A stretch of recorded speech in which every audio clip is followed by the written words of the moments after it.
Hello, and thank you for joining us on It Is Written Canada. Imagine living in primitive, tiny stone huts filled with smoke, poor ventilation, and almost no insulation. Many people who live in the remote parts of Peru have to endure these kinds of conditions, which are hazardous to their health. High in the Andes Mountains with snow and ice and freezing temperatures, many of these Quechua people, descendants of the Inca, do not live in warm, healthy homes like we do here in Canada. Recently, ADRA Canada got involved helping these people in the remote parts of the Andes Mountains to build warm, well-ventilated houses for themselves and their families. Today we will be talking to Steve Matthews, who's the Executive Director, and Peggy Caesar, the Communications Specialist for ADRA Canada. And they are going to tell us about the warm and healthy homes they have been building for the people of Peru.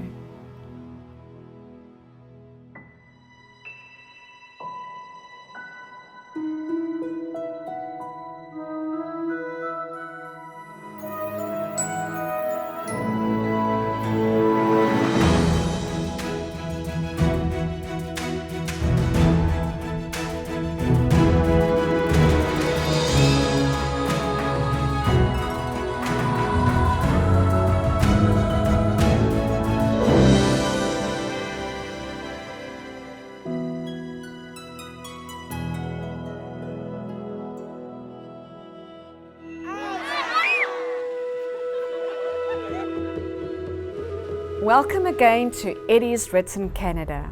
Steve Matthews and Peggy Caesar are with us from ADRA Canada, and they're going to tell us how they are building healthy and warm homes for the people of Peru. Welcome to It Is Written Canada, Steve and Peggy. Thank you so much for having us today. Really wonderful to be here. What I really like is your ponchos. They're really authentic Peruvian ponchos. Well, I'm so glad that you do, because we brought some scarves for you. Scarves. Whoa, that's cool. These are lovely. So what are they made out of, Peggy? These are made out of alpaca wool, and they are hand woven. Hand woven, look at that. Look at the patterns, it's so intricate. Wow. So, I thank you. This is pretty cool, just to show everybody what it looks like. It looks good on you, by the way. You think so? Yeah, I don't know that I'm going to wear it all the time, but I'll wear it for now, so I can kind of fit in with you guys. So you went to Peru. This is your first trip to Peru, I understand. Okay, so what was it like for you? Well, it was when we arrived, we first landed, and we were at quite a high elevation. So when we first landed in Cusco, we were at an elevation of about 3,500 meters above sea level, and the project location was at about 5,200 meters above sea level. It gets quite cold. Even though we were at the equator, I was quite shocked at how cold it was, but also you could really notice the thin air. The oxygen levels just weren't there, so you get tired really, really fast. 5,200 meters. Yeah, so about 17,000 feet. Wow. So at that altitude, everything is hard to do. So I understood you had to get on horses. Was that uncomfortable? No, I loved it. I grew up with horses. My first job was Steve's horse rides as a teenager. So being able to go for a horse ride was great. I was, when I got there, I thought, what an amazing blessing to be able to be here, surrounded by all this beauty up in these mountains, and then to be able to jump on a horse and go for a horse ride was just icing on the cake for me. I, on the other hand, not so much. The last time I was on a horse was around high school, but it really did speak to the remoteness of the community and the projects that we were doing. Mm-hmm.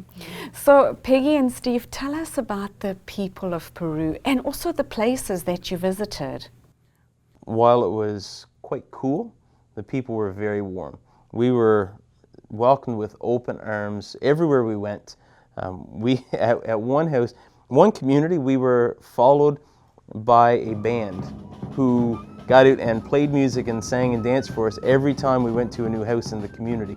So it was, we were really well welcomed, and you could see just how much of a difference we were making in the lives of the people because of how appreciative they were for us to to be there. Absolutely, it was a wonderful experience. So I noticed from looking at some of the footage from your trip that the people dressed in very colorful costumes. Were they just doing that for the cameras? They do, and this was a question that we wondered about, and so we asked, and the answer is no, they actually dress like this every day. Particularly the women are, in beautifully ornate and elaborate costumes, and it's just beautiful. So let's take a look at some of that footage right now.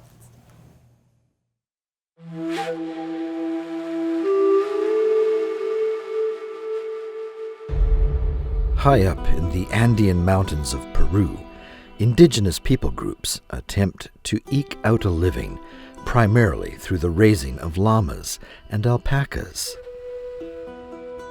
Direct descendants of the Inca, the Quechua are dedicated to keeping the traditions, culture, and language of their people alive.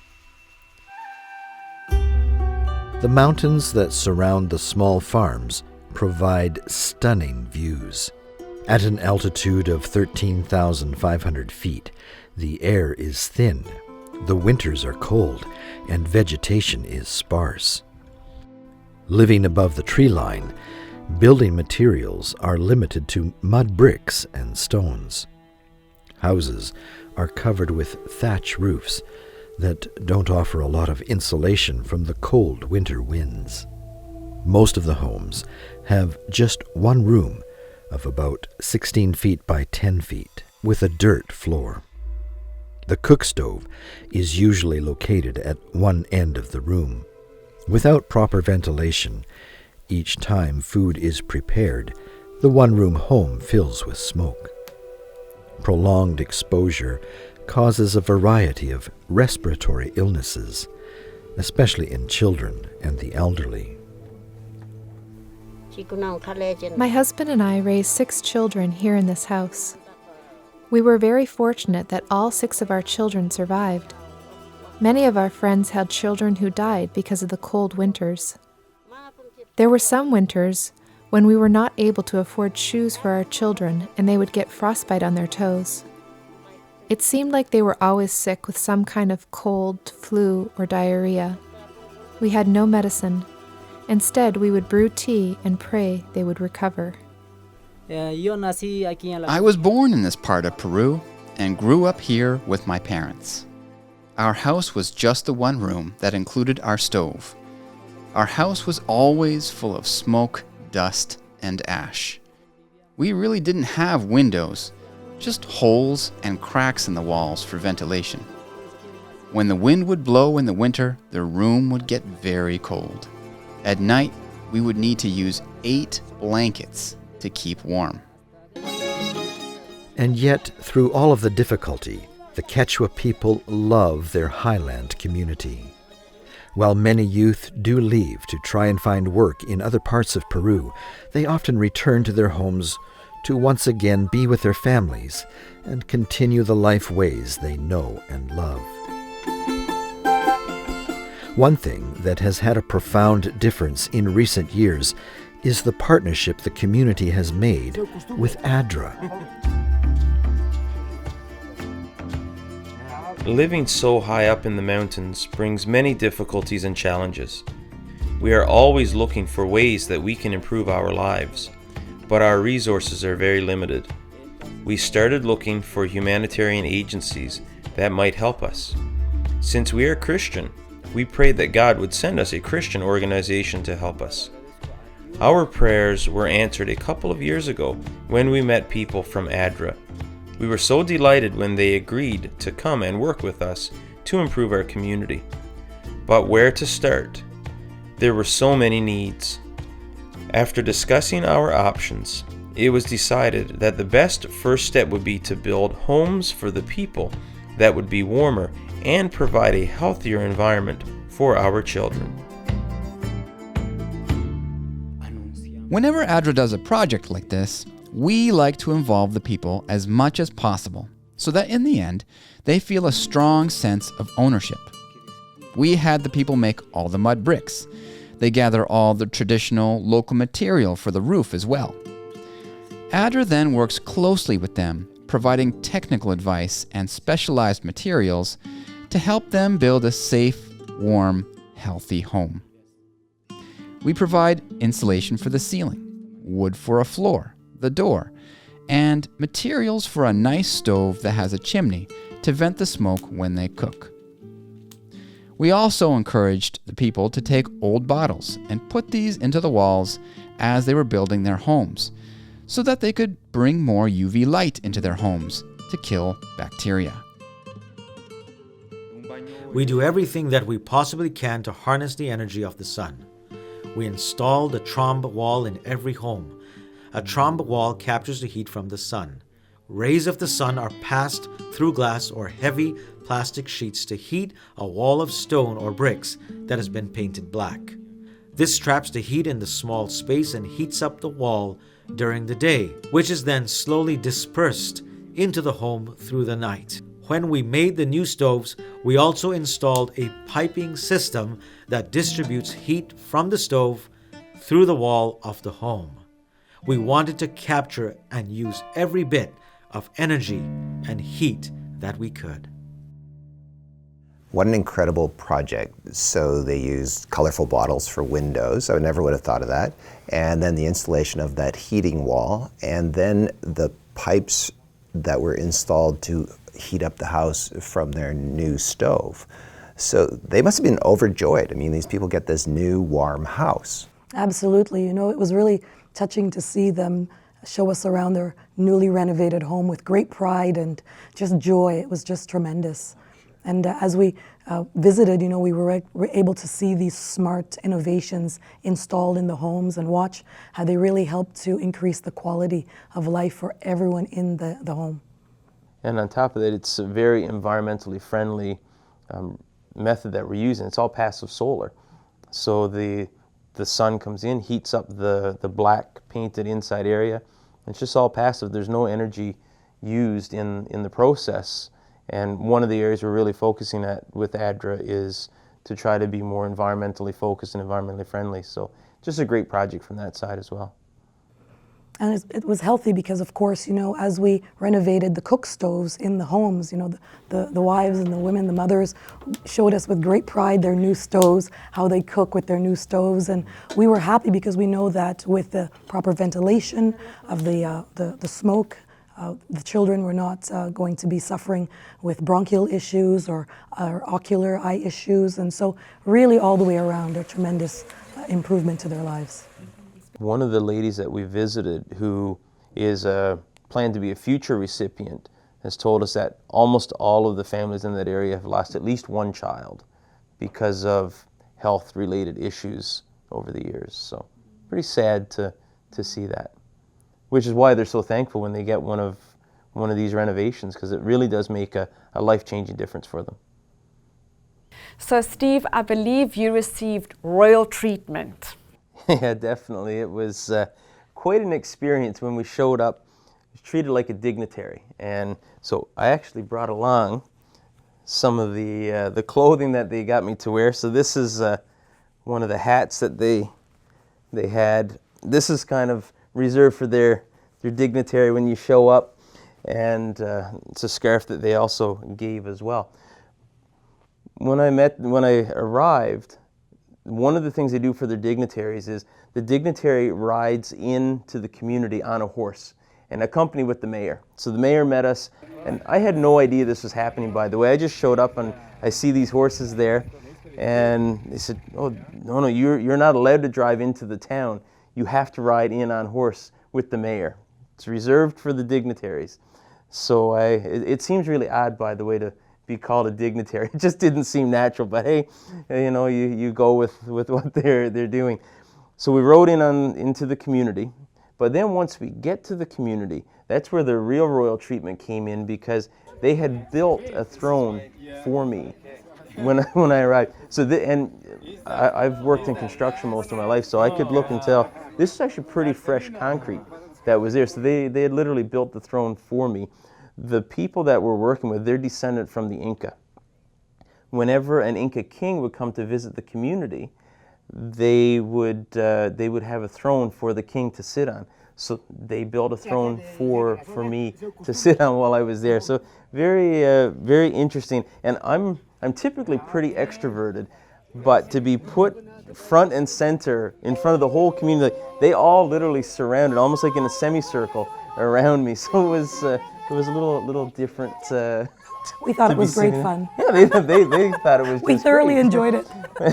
But and the other thing is, when we were riding into the community, they had ADRA spelt out in the mountain. So they had, with white rocks, spelt ADRA in the mountain.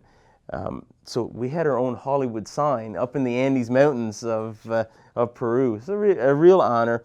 But you could just see, like, all of these, we were welcomed so openly. You could just see the difference that our project has made in the lives of so many people there in the community. So that was a lot of fun, but you went there to check out a project to make sure that they were using the funds wisely. So what was your feel for the project?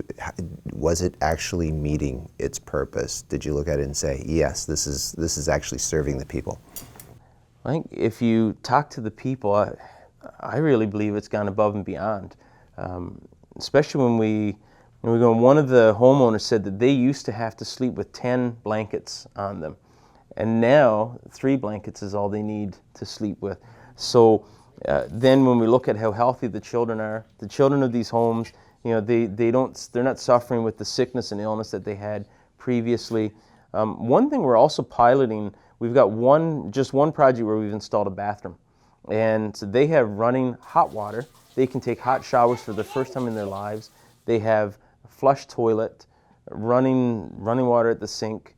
So it's the comforts that we would have. They had tiled floors, just very, very nice. So that's something we want to include in a future phase of our work there, by the way. So the previous homes were a lot smaller as well. That's what I understand, that you had to go into these small homes, and the people were pretty short as well. Yeah, well, I felt really tall while we were there. Yeah, I fit right in.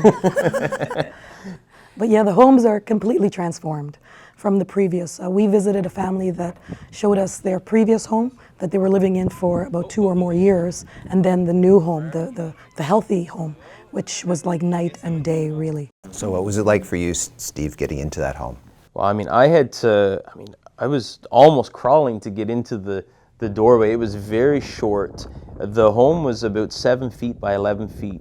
They had a husband, wife, and their 2 kids living in that home of 7 by 11.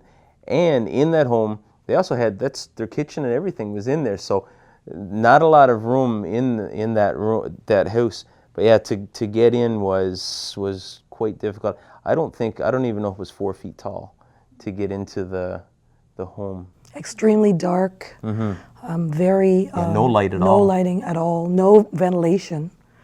So it was quite unhealthy. And the thatched roof, it had holes in it. Like, just, I was on the verge of tears going into that home, and some of the rest of us that were there as well. We were just really, really moved by the fact that people used to live in that. So you know what I really appreciate is the fact how you got everyone worked together. So you had homeowners that were working together to build their new homes. Absolutely. And that must have affected the cost of these homes. So how much does it cost for you to build one home for these people of Peru? It's tremendous, the project, because for $2,500, we can build a warm and healthy home and a bathroom for a family in Chilca, Peru. So how many homes were you able to build?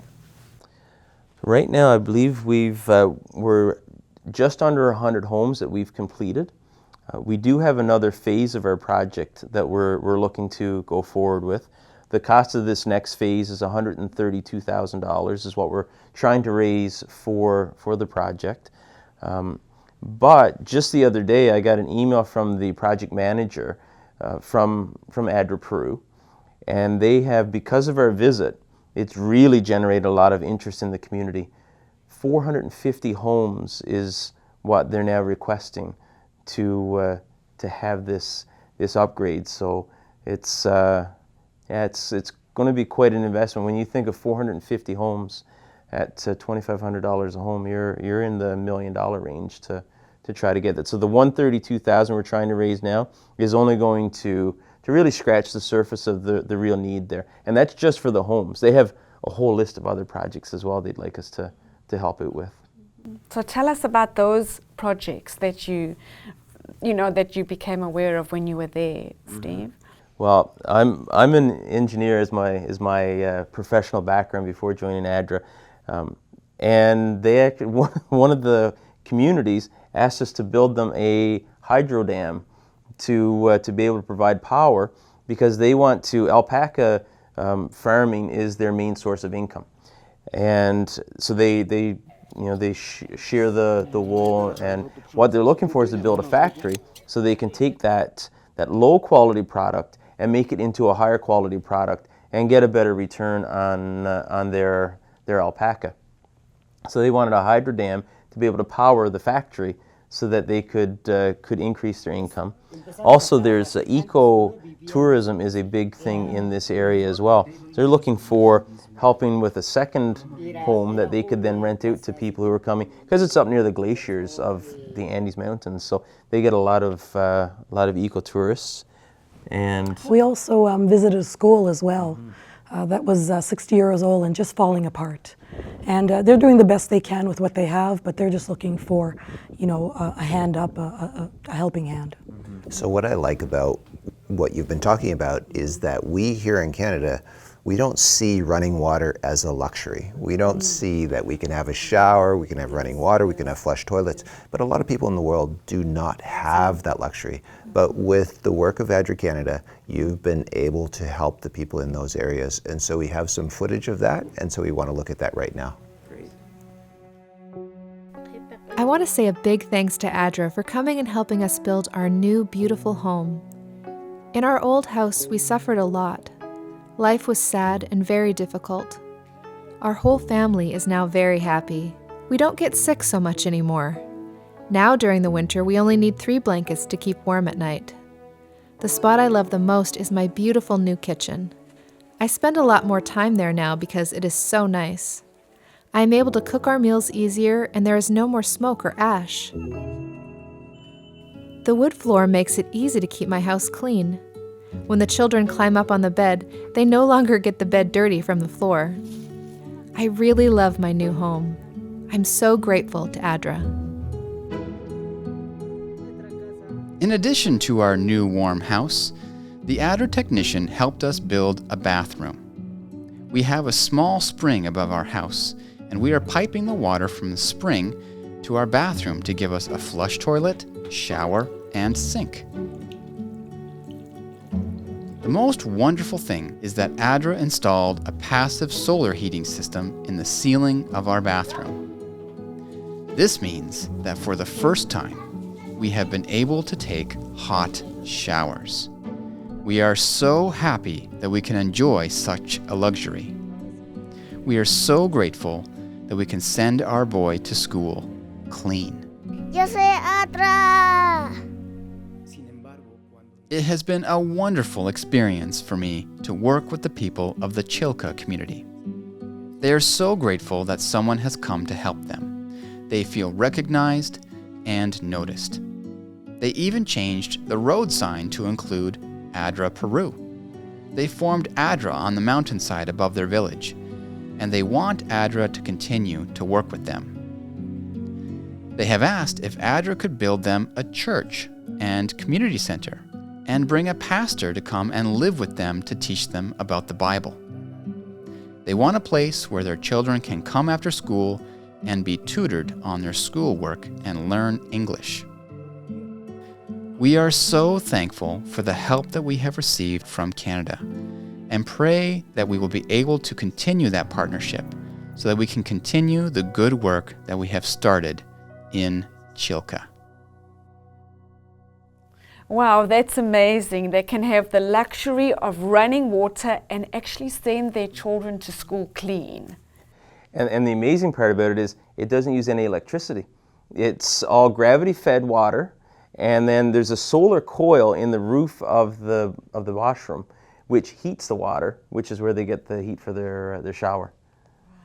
Wow. So, Steve, do you have any closing final thoughts that you would like to share with us?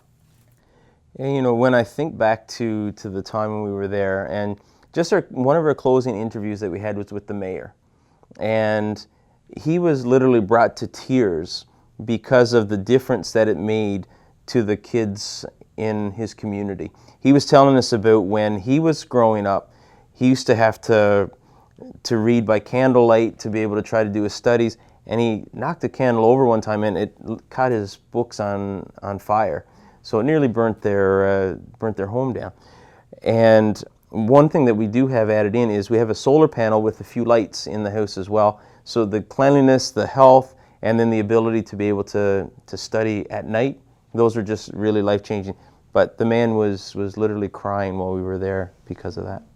Yeah. And what about you, Peggy? Do you have any closing thoughts for us?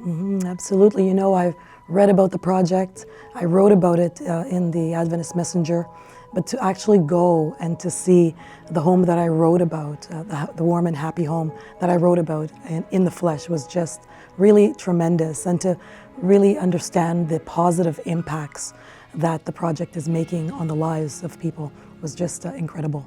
And before you were leaving, there was this lady who said a prayer. Yes. You know, that was an amazing experience, because in and amongst all of the speeches and the band playing and everything, there was a moment where we were told that this woman was going to say a poem. And as she did, it turned out that it wasn't a poem at all. It was a prayer. And that has just been tremendous, because it just goes to show the gratitude in their hearts and the Spirit of God going before us into these projects, changing lives and transforming them. So before we close, let's look at that prayer. Chikakatomping gracias, Nini. Estichon ADRA, no kay kuman, chaya mas kang kumanta. Chiwami no kay ko hasta wara guñariko. Nyampah mampuririku wasikupis. No kay ko ugar ni kupipis alinta causa nay kupah. Nalyatah Canada llahta manang kong kawankucho no kay kuta. Waway ko kunatapas lapalyantan. Iwariwan kako. Mastawan rahmi. Gracias, Añay. Gracias, ADRA! Friends, would you like to contribute to ADRA Canada's building of warm, healthy homes for the people living in the remote parts of Peru, high up in the Andes Mountains? You can share your love by partnering with ADRA Canada in this wonderful work. We want you to experience the truth that is found in the words of Jesus when he said, "It is written, man shall not live by bread alone, but by every word that proceeds out of the mouth of God."